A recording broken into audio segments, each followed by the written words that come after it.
Hey guys, welcome back to the सफलता की कुंजी। तो चलिए स्टार्ट करते हैं आज का अपना न्यू इम्पॉर्टेंट आर्टिकल। आज जो है हम आर्टिकल की रीडिंग करेंगे, क्योंकि इससे जो है वो हमारी जो रीडिंग है उसमें जो है फ़्लो बना रहेगा, ताकि हम आर्टिकल्स को भी पढ़ते रहें और साथ ही साथ जो स्टोरी है जिनसे हम अच्छे से रिलेट कर सकते हैं उनको भी कवर कर सकें। लेकिन आज जो है हम आर्टिकल की रीडिंग करेंगे। और अगर आपको ये वीडियो अच्छी लगती है तो चैनल को सब्सक्राइब करें और वीडियो को ज़्यादा से ज़्यादा शेयर करें। तो चलिए चलते हैं आज के आर्टिकल पर। आज का आर्टिकल क्या कहता है? Coffee is a unifying force that can bring countries together. आज का जो आर्टिकल है वो कॉफ़ी के बारे में है। कॉफ़ी के बारे में क्या कहा, आर्टिकल में क्या कहा गया है कि जो कॉफ़ी है वो एक यूनिफाइंग फोर्स है। यूनिफाइंग का मतलब है जो सभी को इकट्ठा करे। कॉफ़ी जो है एक ऐसी हम उसको ताकत बोल सकते हैं कि जो सभी को इकट्ठा करके रखती है। किसको? Can bring countries together. जो सभी के सभी देश हैं, जो अलग अलग डिफरेंट कंट्रीज़ हैं, उन सभी को इकट्ठा करने की, उन सभी को एज अ होल जो वर्ल्ड देखने की जो ताकत है वो हमें कॉफ़ी प्रोवाइड करती है। चलिए देखते हैं इसके एक्सप्लेनेशन सेक्शन में क्या कहता है। Coffee being an international commodity, क्योंकि हमें पता है कि जो कॉफ़ी है वो पूरे वर्ल्ड लेवल पर पिया जाता है, कमोडिटी है, एक ऑब्जेक्ट है। इज़ अ यूनिफाइंग फोर्स, एक ऐसी ताकत है जो कि इकट्ठा करती है, एकीकृत करती है। That can bring ethnicities, cultures, countries and colours together. कहता है जो सभी के सभी जो हमारे संस्कृति है, जो कंट्रीज़ हैं अलग अलग, जो अलग अलग कंट्रीज़ के जो कल्चर्स हैं, उनकी जो अलग अलग सभ्यताएं हैं, उनको इकट्ठा करती है। कौन? कॉफ़ी। क्योंकि जो कॉफ़ी है वो हम, ये नहीं है कि सिर्फ़ हम इंडिया में पीते हैं या फिर हम सिर्फ़ अमेरिका में ही पीते हैं। दुनिया के हर एक कोने में जो है वो कॉफ़ी जो है उसको एज अ पेय पदार्थ यूज़ किया जाता है। आगे क्या कहता है? इसलिए जो है वो हम सभी कंट्रीज़ को आपस में एक साथ जोड़ती है। आगे क्या कहता है? एंड हेल्प सस्टेनेबिलिटी, और हेल्प करती है। सस्टेनेबिलिटी का मतलब है कि चीज़ों को इस तरह से रखना, सस्टेन करके रखना, कि ताकि हम उनका फ्यूचर में भी यूज़ कर सकें। उस सस्टेनेबिलिटी में हमारी मदद करती है। एंड रीजनरेटिव एग्रीकल्चर, और जो एग्रीकल्चर है उसको रीजनरेट करने में मदद करती है। सेड पीयूष गोयल। ये सब भी बातें जो है किसने कही? पीयूष गोयल ने, जो कि कौन है? Union minister for commerce and industries. ये देखो, ये पिक्चर में दिखाए गए हैं पीयूष गोयल, जो कि पीयूष गोयल जी जो कौन है? Union minister for commerce and ministry के जो है ये मिनिस्टर हैं। आगे क्या कहता है? मिस्टर गोयल वो स्पीकिंग। अब ये सभी जो बातें हैं वो उन्होंने अभी क्यों कही? कोई ना कोई जो ख़ास प्रोग्राम है या फिर कोई डे रहा होगा, नहीं तो कॉफ़ी के बारे में बात करने के लिए पूरा जो ईयर है वो पड़ा है वैसे तो, लेकिन अभी इन्होंने क्यों बातें कहीं ऐसी?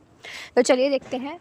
मिस्टर गोयल वो स्पीकिंग, जो मिस्टर गोयल है वो इस पर बात कर रहे थे। कहाँ पे? At the opening session of the 5th world coffee conference. कहाँ पे ये सभी बातें करी उन्होंने? 5वें नंबर का पूरे वर्ल्ड का एक कॉफ़ी कॉन्फ्रेंस चल रहा था, जहाँ पे उन्होंने कॉफ़ी के बारे में ये सब बातें कही हैं। इसलिए जो है उन्होंने कॉफ़ी के बारे में इतना सब कुछ बोला, क्योंकि कॉफ़ी के ऊपर जो है वो 5th वर्ल्ड कॉफ़ी कॉन्फ्रेंस चल रहा था, जो कि पहली बार चला है, पहली बार हुआ है ये। Held for the first time in Asia. Asia के अंदर, जो हमारी एशियन कंट्रीज़ हैं, बाकी कंट्रीज़ में, अमेरिका वगैरह में शायद ये पहले होता हो, लेकिन जो एशियन कंट्रीज़ हैं उनके अंदर जो है ये पहली बार हुआ है। क्या? World coffee conference. कहाँ पे हुआ है? ये जो है वो हुआ है Asia, in Bengaluru on Monday. India के अंदर बेंगलोर में हुआ है, इसलिए इम्पॉर्टेंट है। और फर्स्ट टाइम की कंडक्ट कराया है एशिया में, इसलिए भी इम्पॉर्टेंट है क्योंकि आपसे एग्ज़ामिनेशन जो होते हैं हमारे वन डे एग्जामिनेशन, उनमें पूछा जा सकता है, इसलिए आप इसे याद रखिएगा। तो वहाँ पे कराया गया है, मंडे को हुआ था। The 4-day global coffee exposition, जो ये कॉफ़ी का जो कॉन्फ्रेंस हुआ था ये 4 दिन चला था। ग्लोबल कॉफ़ी, पूरे वर्ल्ड की ग्लोबल लेवल की जो कॉफ़ी एक्सपोजिशन है, इज़ बीइंग ऑर्गेनाइज्ड बाय। ये किसने ऑर्गेनाइज करी थी, किसके द्वारा ये लगवाया गया था? By the London based international coffee organisation. ये किसने कंडक्ट कराया है? एक लंदन बेस्ड एक इंटरनेशनल कॉफ़ी ऑर्गेनाइजेशन है। लंदन मीन्स लंदन से है कोई कॉफ़ी ऑर्गेनाइजेशन जिसने इंडिया के अंदर बेंगलुरु में कंडक्ट करवाया जो वर्ल्ड कॉफ़ी कॉन्फ्रेंस है उसको। Coffee organisation is set up under the aegis of the United Nations to highlight the economic importance of coffee। और ये क्यों कंडक्ट कराया गया है? ताकि जो कॉफ़ी है टू हाईलाइट करने के लिए the economic importance of coffee की, जो कॉफ़ी का इकोनॉमिक, हमारी इकॉनमी पे जो कॉफ़ी है वो किस तरह से असर डाल रही है सारे वर्ल्ड की, अलग अलग डिफरेंट कंट्रीज़ की, इसके ऊपर हाईलाइट करने के लिए जो है इसको कंडक्ट किया गया। आगे क्या कहता है? Several coffee industry stakeholder are at the conference. Several मतलब बहुत सारे जो कॉफ़ी इंडस्ट्री के, जैसे अलग अलग कॉफ़ी इंडस्ट्री खुली हुई हैं, उनके जो स्टेक होल्डर्स थे आर एट द कॉन्फ्रेंस, वो भी इस कॉन्फ्रेंस में पहुँचे हुए थे बेंगलुरु में। आगे क्या कहता है? द मिनिस्टर ऑल्सो एम्फेसिस्ड, जो ये मिनिस्टर हैं पीयूष गोयल, उन्होंने जोर दिया the importance of more women.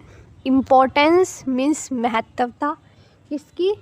औरतों की एंटरिंग द कॉफ़ी इंडस्ट्री, जो कि एंटर कर रही हैं कॉफ़ी इंडस्ट्री के अंदर, उन वुमेंस के लिए भी जो है जो मिनिस्टर हैं पीयूष गोयल, उन्होंने इस कॉन्फ्रेंस के बारे में उन्होंने भी बातचीत करी कि ताकि जो ज़्यादा से ज़्यादा महिलाएं हैं वो भी इस कॉफ़ी इंडस्ट्री में एंटर कर सकें। और जो ये कॉफ़ी इंडस्ट्री है वो अलग अलग डिफरेंट कंट्रीज़ के लिए जो है एकता का काम करेगी, इकॉनमिक लेवल पे भी हमारी कंट्रीज़ को आगे लेके जाएगी। तो इन सब बातों पर चर्चा हुई है। कहाँ पे इसको कंडक्ट कराया गया था? बेंगलुरु में, और ये एशिया के अंदर फर्स्ट टाइम हुआ है। इसने कंडक्ट कराया था, लंदन बेस्ड एक ऑर्गेनाइजेशन है उसने कंडक्ट कराया था। तो ये आप सब याद रखिएगा। आई होप आपको ये आर्टिकल अच्छा लगा हो। अगर अच्छा लगा हो तो चैनल को सब्सक्राइब करें, वीडियो को ज़्यादा से ज़्यादा शेयर करें। तो मिलते हैं आपको नेक्स्ट वीडियो में, तब तक के लिए शुक्रिया।